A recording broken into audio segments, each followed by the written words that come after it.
Well, good morning. It's Pastor Lou here. We are on our 37th day. It is the Wednesday of Holy Week, so 37th day of our series during Lent called God on Mute. And it's a great book. I highly recommend it. Even if you're jumping in late, I'm going to drop in the comments um, the, here we go, the book on Amazon. And so check it out. It's an amazing book. It's been redone with a devotional here in the back. 40 days as we walk towards this celebration of Easter. So we're on day 37, so we're real close. We're Holy Week. It's the Wednesday of Holy Week. Tomorrow is Monday, Thursday. Then we have Good Friday, followed by Holy Saturday, and then Easter Sunday. And so we are quickly approaching the end of this season. And so I want to invite you, if you haven't before, if you're not familiar, this whole Lenten devotional is based on this acronym PRAY. So the idea is that each and every day we pause, we step out of the ordinary, we step into the extraordinary of God. So we pause as we start our day, we pause as we take a breath to start our workday, we pause as we have our breakfast, as we drink our coffee, as we get ready for what the day will bring. And then we reflect. We reflect on maybe what happened yesterday. We reflect on what is to come, at least in our schedule. I know for a lot of people, maybe you're like me, you have a schedule of what your day will be like until you actually show up to work, and then it totally changes. But we reflect. And then we're going to ask God. We're going to ask God some questions. We're going to ask Him, what are you showing me today? What did you show me yesterday? What is it that you want me to do with my time, my energy, my effort today? And then we're going to ask ourselves some questions around that. What do I need to do? Where did I struggle yesterday? What is my role today? And then the last thing we're going to do, which this whole series has been about, is we're going to be yielding to God's will. We're going to yield to what God has for us, what God is doing in the world around us. We're going to yield to the movement of the world. We're going to move to where God is, and we're going to participate in that. And so this whole idea is that we're continually thinking about our moments. We're continually thinking about maybe the thoughts that we have, um, the prayers in our heart. This whole series, God on Mute, is really around the idea of feeling like God is not hearing you.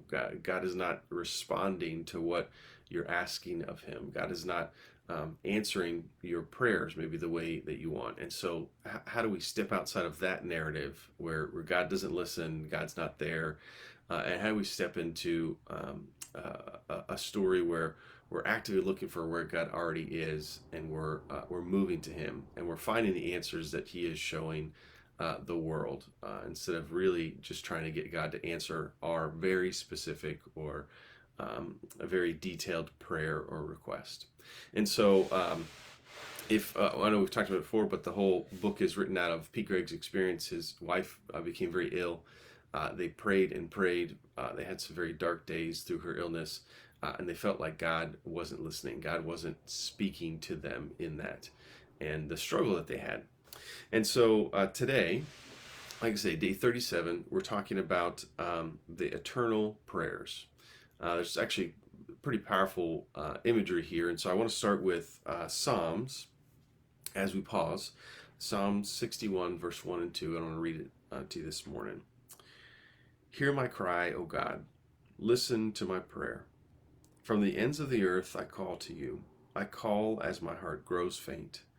Lead me to the rock that is higher than I. I'll read that one more time. Hear my cry, O God. Listen to my prayer. From the ends of the earth I call to you. I call as my heart grows faint. Lead me to the rock that is higher than I. And then he lifts up these verses out of Revelation. And this is if you haven't read Revelation, it's kind of a wild story, but it's imagery that we need to think deeply about. It's this idea of what it looks like when there's this encounter with God. And so it says this: The four living creatures and the 24 elders fell down before the Lamb. Each one had a harp, and they were holding golden bowls full of incense, which are the prayers of God's people. And they sang a new song, saying, "You are worthy." It's this crazy imagery, and like I said, if you haven't read Revelation, it's kind of a wild book with lots of different imagery of what this encounter is, as it sort of revealed what the coming kingdom looks like, what heaven looks like. And so you enter into this space where God is being worshipped. And so in this set of verses, they're talking about these four living creatures, these elders, these people all surrounding the throne, and they're all worshiping. They all have harps, and they're carrying these bowls of incense. And the incense in the bowl that they're using to worship is actually the prayers of God's people. And so Pete Greig says this. He says, it's awesome to imagine that our unanswered prayers, all the frustrations, all the tears, all the dashed hopes, are being stored up by God in those golden bowls, and may eventually become our most powerful contribution to the world. He says, let me say it again. Our unanswered prayers may be the real ministry of our lives.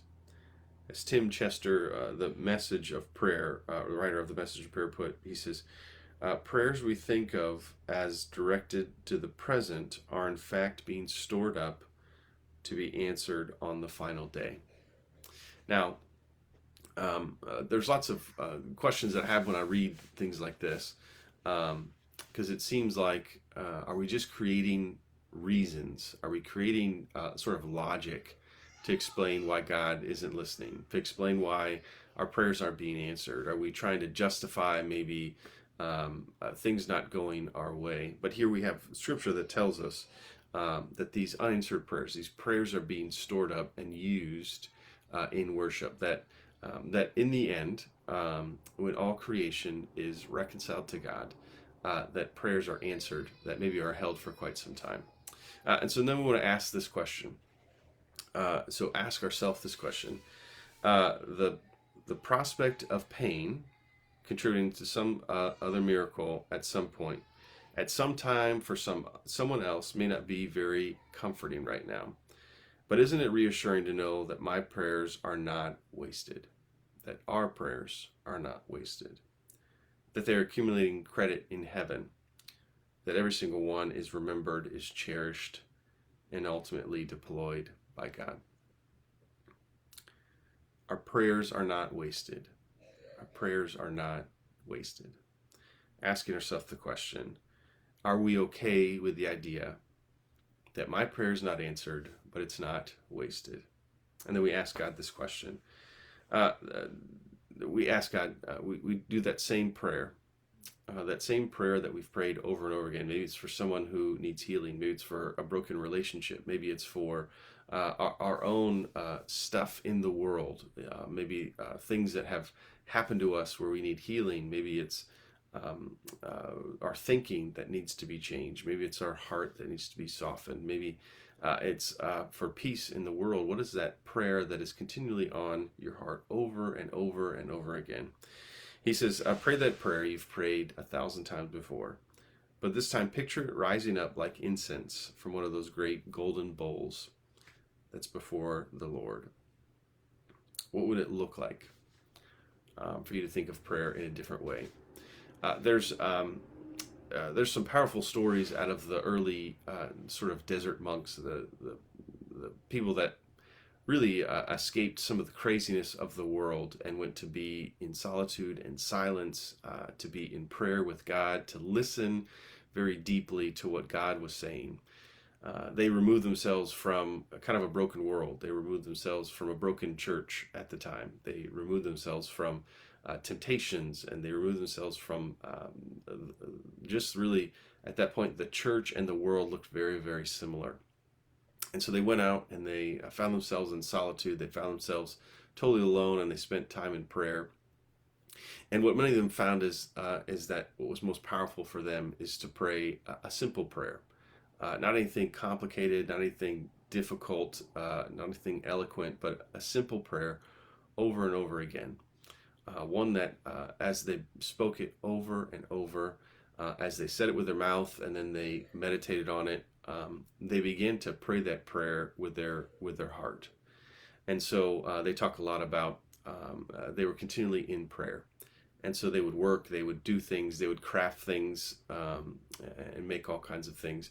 But they were continually praying that prayer. And some of them were simple: Lord, be my shepherd. And that became their prayer. And they prayed it all day, each and every day, hundreds of times, thousands of times. Who knows? Some probably prayed it hundreds of thousands, if not millions of times. These simple prayers, but they did not become stale. In fact, they were the powerful prayers that led these people to be very close to God, to understand what God is doing in the world. And so, what would it look like for you and I to focus on prayer as something greater than just maybe our immediate need? But how can we be in prayer? How can we be seeking God? How can we be praying for God to do things in our world, not just for us, but that our prayers may be a part of a bigger picture, a bigger story of what God is doing in the world. And so the last thing is this, that we yield.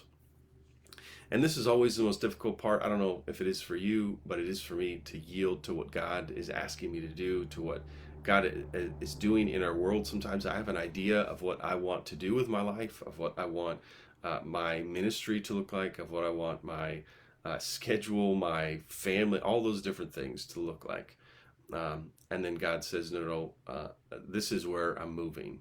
And then I have to make the choice. I can either stay where I want to stay, or I can yield to what God is doing. And I can tell you, every time I've yielded to what God is doing, it's been much better than my plan. It hasn't always been easier, but it has been better. And so as we yield, he lifts up this piece from the hymn, "It Is Well With My Soul." It says this. It's just a little section. It says, "The Lord hastes the day when the faith shall be sight. The clouds be rolled back as a scroll, the trump shall sound, and the Lord shall descend. Even so, it is well with my soul." We all long for the day where we realize what our prayers have done. We all long for the day where our prayers are answered, where God responds to us, where we feel like there's healing and hope in the area that we care the most about. And this little section says, there will come a day when all things will be set right. And until then, it is well with my soul. And so my hope and prayer for you today is that you will yield to what God is doing, that you will continually lift up those prayers, that you will contribute to this eternal celebration, this eternal worship of God, where one day all prayers will be answered. One day all things will be made right. One day the world will be healed and everything within it. And so just a few more days, we'd love to have you continue with us here, 7 o'clock on Facebook Live, Monday through Saturday, and then Easter Sunday. So we have a Monday, Thursday service. Love to have you for that. Good Friday, we have a special thing in our chapel that we would love for you to join and take part in. And then on Easter, we have our 3 services, 7 a.m. sunrise, park at St. Mark's United Methodist Church and go right over to the beach. Join us for sunrise service, and then 9:30 online and in person for our contemporary, 11:15 for our traditional on our campus. And so my hope is today that you have a wonderful day, that the Lord blesses you, that he hears you, and that you continue looking for ways where God is moving in the world and you're joining him in that. And so have a great day, and we'll see you all tomorrow. See you.